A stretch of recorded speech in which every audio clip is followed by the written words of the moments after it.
I found this in my backyard. It definitely wasn't a local.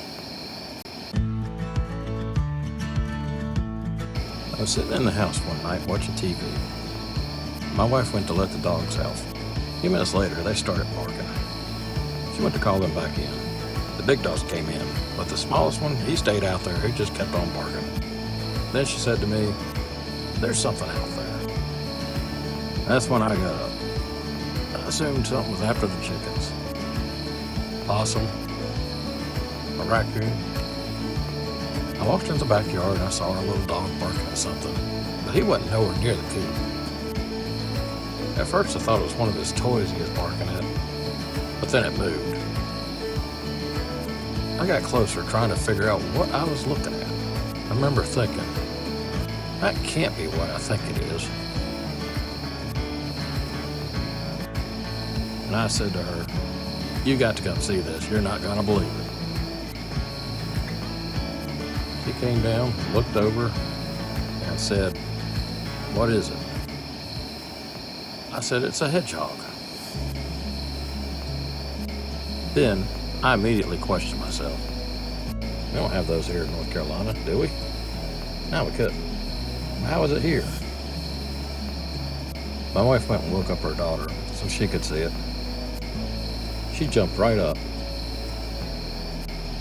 We stood there looking at the tiny thing, curled up in a tight ball with quills pointing out in every direction.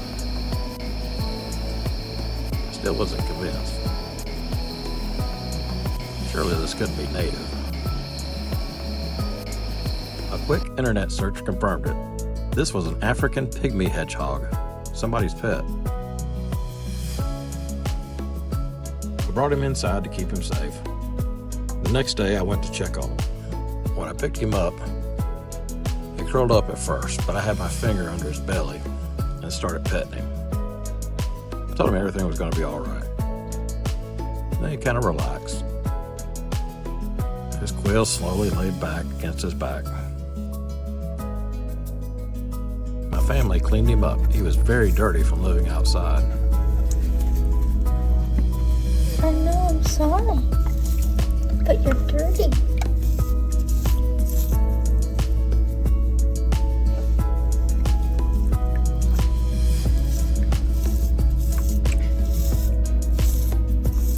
Look at all that dirt.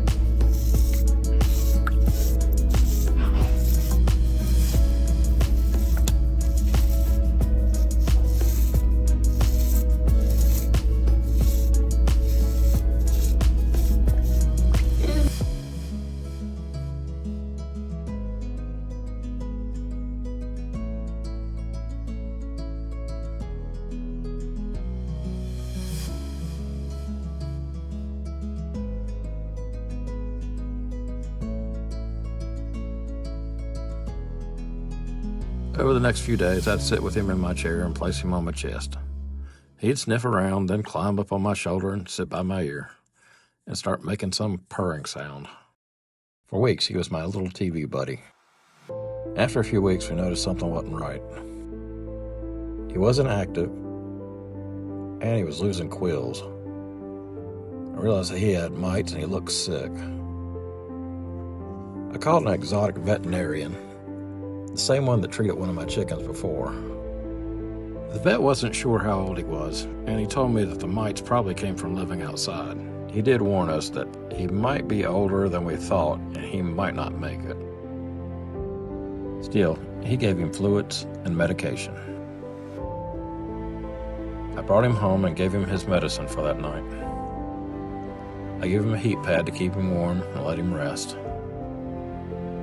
But unfortunately, he didn't make it. He passed away sometime during the night. Sometimes you don't realize how much you care for something until it's gone.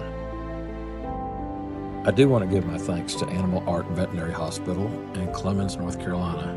I greatly appreciate all the help they gave us. If you ever find an exotic animal, reach out to a licensed wildlife rehabber or an exotic vet. It can truly make a difference.